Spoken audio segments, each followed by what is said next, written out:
Good morning, and big welcome to our 7 a.m. top tips as part of our 12 days of Christmas. And the sooner these 12 days are over, I tell you, the better. I'm not the better of it. Bags under my eyes, the hair is a mess, hadn't got time for the straightener this morning, hence the hairband to hold my hair back.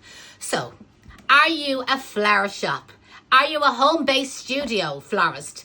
Are you an online florist? Are you selling on social media, or are you a hobby florist? What is our top tip today? I'm going to say quality over quantity. Do you remember the ad on television years ago for the cheap washing up liquid? And they used to say one fairy was better than two cheapies. Well, I always feel when it comes to the likes of door wreaths, but even table arrangements, and people are trying to compete and do cheap items and try and undercut the florist down the road. Leave the florist down the road to do them cheaper items, scabby ones as we call them here in Dublin. Attract the more luxury customer. Like, aim for that more luxury customer. Aim for that customer to spend a few pounds more. And I'm telling you, you will earn extra profit, and I'm telling you, in the long term, you will get extra customers. So again, quality over quantity. I would rather make 2 or 3 luxury wreaths rather than 3 or 4 cheapy wreaths, and that's what I would do. But what about our techniques, our top tips for techniques or mechanics?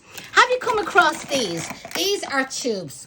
So you know, sometimes you're making a flower arrangement and you have a flower and it has a short stem on it. An orchid would be an example. Yes, they come on a long stem, but there's about 20 heads coming down the stem. What you can do with these tubes is fill them with water, put the little rubber lid back on, insert the short stem of your orchid, your Vanda orchid, your Phalaenopsis orchid, your Cymbidium orchid.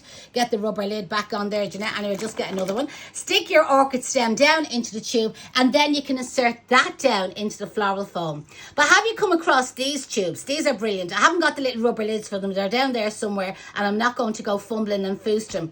But I find these brilliant for my door wreaths. So if I want to add fresh flowers, maybe you're doing it for a grave and the customer requests red roses, and we know red roses are not going to last out water. But what I can do is I can fill this with water, and to be honest, if I hadn't got these sticks, do you remember my kebab sticks I showed you there a while ago? I have often, if I was stuck, okay, I've taped one of these larger tubes onto my Janie Macamal fingers. I told you it's early in the morning. I would tape one of them onto the stick, okay? So again, I can add in my fresh rose in water, etc. And then using the stick, insert it into your door wreath or into your grave wreath. But again, these do exactly the same idea. Any questions, put them in the comments. I'd really appreciate, appreciate me getting up this morning. I'd appreciate if you shared this video. And don't forget, join me tonight at 7 p.m. for a demonstration of a Christmas door wreath, an alternative door wreath, definitely quality over quantity tonight. And also tomorrow morning, I'll be back up at 7 a.m. What date is today? Are we at the end of these 12 days of Christmas? Talk to you all soon, and thanks for joining in.